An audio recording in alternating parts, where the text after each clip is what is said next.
325 AD को Nicaea में जो काउंसिल यानी जो सभा हुई थी राजा कॉन्स्टेंटीन के नेतृत्व या निर्देशन में, यही समय था जब मसीही यीशु को खुदा यानी परमेश्वर बनाया गया था। यही वह समय था जब ट्रिनिटी यानी त्रिएक परमेश्वर जैसे सिद्धांतों की शुरुआत हुई थी। तो ऐसी कई झूठी विचारधाराएं हैं लोगों के मनों में नाइसिया में हुई पहली क्रिश्चियन काउंसिल को लेकर। लेकिन क्या है सच्चाई? क्या हुआ था उस काउंसिल में? क्या त्रिएक सिद्धांत की शुरुआत वहीं से हुई थी? क्या यीशु को परमेश्वर या खुदा का दर्जा नाइसिया में हुई काउंसिल में दिया गया था? तो आइए जानते हैं पूरी सच्चाई क्या है।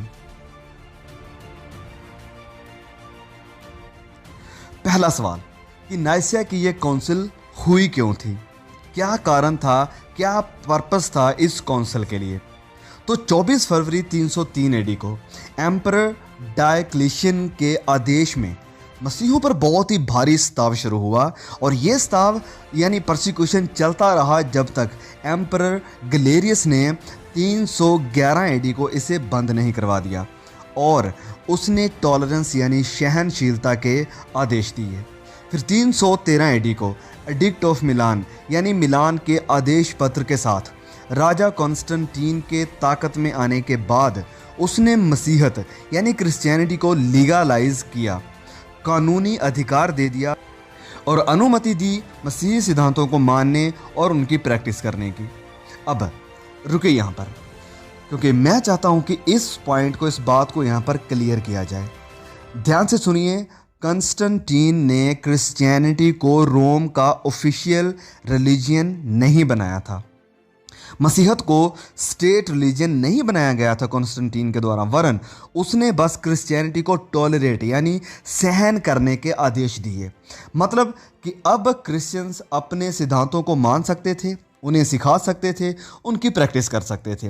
अब पहले जैसे उनके ऊपर कोई स्ताव और कोई क्लेश नहीं था। और 380 एडी को राजा थियोडोसियस के एक के समय में क्रिश्चियनिटी को लीगल और एकमात्र सही धर्म ठहराया गया था। और जैसे ही मसीहत में आराम आया, स्ताव खत्म हुआ और अनुमति मिली, तो इसका प्रचार अलेक्जेंड्रिया के बाहर भी किया जाने लगा। और उसी वक्त वहाँ पर एक शख्स था, एक इंसान था जिसका नाम था एरियस। ओके, इस नाम को याद रखिए, एरियस। और एरियस ने सिखाना शुरू किया कि यीशु खुदा यानी परमेश्वर नहीं है। उसकी शिक्षा थी कि यीशु एक खास सृष्टि है, एक खास क्रिएशन यानी रचना है। वह ना तो इंसान है और ना ही खुदा है। सबसे पहले परमेश्वर ने उसे बनाया और उसके बाद उसी के ज़रिया से सब कुछ बनाया। तो ये थी एरियस की शिक्षा, जो मसीहत में विवाद खड़ा करने लगी और कई लोग उसके पीछे चलने लगे। एरियस ने अलेक्जेंड्रिया के रहने वाले बिशप अलेक्जेंडर के साथ विवाद करना शुरू किया। 321 एडी को एक सभा हुई और उसमें एरियस को हेरेटिक यानी अपधर्मी एक झूठा घोषित कर दिया गया। और फिर उसके बाद एरियस फ़लस्तीन यानी पैलेस्टीन को चला गया, जहां पर बहुत से लोगों ने उसकी शिक्षा को स्वीकार किया और विवाद और भी गहरा होता गया। और ये विवाद इतना इंटेंस हो चुका था कि राजा कॉन्स्टेंटीन को इसके बारे में पता चला। अब क्योंकि कॉन्स्टेंटीन का उस वक्त एक यूनाइटेड राज्य था, इसलिए वह किसी भी तरह की डिवीज़न या विभाजन नहीं चाहता था, और उसने क्रिश्चियंस और एरियंस के बीच जो विवाद था उसे एक खतरे के रूप में देखा। इस कारण वह इस विवाद को ख़त्म करना चाहता था। तो उसने 325 एडी को एक ऑफिशियल सभा बुलाई। 325 एडी को इस सभा का मकसद सिर्फ एक था, क्रिश्चियंस और एरियंस के बीच चल रहे विवाद को ख़त्म करना। कॉन्स्टेंटीन ने अपने राज्य के 1800 बिशप्स को बुलाया था, लेकिन कुछ कारणों की वजह से सिर्फ 300 बिशप ही आ पाए थे। अब ये जो बिशप और चर्च लीडर्स जो इस सभा, इस काउंसिल के लिए इकट्ठे हुए थे, ये कौन लोग थे? ये कोई आम लोग नहीं थे जो अपने सिद्धांतों को, अपने विश्वासों को समझौता कर सकते थे, जो कॉन्स्टेंटीन के कहने पर कुछ भी कह सकते थे, कुछ भी लिख सकते थे, क्योंकि ये वही लोग थे जो कुछ साल पहले अत्याचार और स्ताव को सह रहे थे। तो इस कारण अब ये लोग सच का सामना करने और मसीहत विरोधी सिद्धांतों का खंडन करने के लिए आए हुए थे। कहने का मतलब कि ये लोग उनमें से नहीं थे जो समझौता कर लेते, वरन वह अपने विश्वास का प्रमाण देने और एरियस की शिक्षा के साथ डील करने के लिए इस सभा में इकट्ठे हुए थे। अब 3 तरह के लोग या 3 ग्रुप थे जो इस काउंसिल में आए हुए थे। पहला ग्रुप था एरियंस का ग्रुप, जो ये विश्वास करते या मानते थे कि पिता और मसीह यीशु अलग अलग सब्सटेंस यानी पदार्थ से हैं। मतलब कि यीशु पिता से कम है और स्वर्गदूतों से थोड़े बड़े हैं, क्योंकि यीशु को बनाया गया है। He is a created being. ये सिद्धांत था पहले ग्रुप का, एरियंस का। दूसरा ग्रुप था ऑर्थोडॉक्स ग्रुप, और ये एक बहुत बड़ा ग्रुप था। इस ग्रुप को लीड करने वाले ये 3 प्रमुख चेहरे थे, होशिया, अलेक्जेंडर और एथनेशियस। तो इनका ये विश्वास था कि पिता और मसीह यीशु एक ही सब्सटेंस, एक ही पदार्थ से हैं, दोनों में कोई भी फर्क नहीं है। यीशु भी परमेश्वर है और किसी भी तरह से कम नहीं है। ओके, तो तीसरा ग्रुप था यूसेबियन ग्रुप। थियोलॉजिकली ये ग्रुप भी बिल्कुल ऑर्थोडॉक्स ग्रुप के जैसे ही विश्वास करता था। यूसेबियन मानते थे कि पिता और यीशु दोनों परमेश्वर हैं, खुदा हैं और दोनों इटर्नल हैं, दोनों अनंत हैं। तो ये जो यूसेबियन और ऑर्थोडॉक्स में थियोलॉजिकली कोई भी फ़र्क नहीं था, बस इनकी टर्मिनोलॉजी में थोड़ा फ़र्क था जिसका वह इस्तेमाल करते थे। तो आज जो एक सबसे बड़ी मिथ या गलत फहमी है वो ये है कि कॉन्स्टेंटीन ने चर्च यानी क्रिश्चियनिटी में अपनी ताकत का इस्तेमाल करते हुए त्रिएक परमेश्वर जैसे सिद्धांतों को लागू किया है, लेकिन इस दावे को इतिहास सपोर्ट नहीं करता है। कॉन्स्टेंटीन ने बस ये सभा बुलाई थी और उसने एक विश्वासी की तरह विचारों को सुना और चाहता था कि मसीहत में और उसके राज्य में एकता और शांति बनी रहे।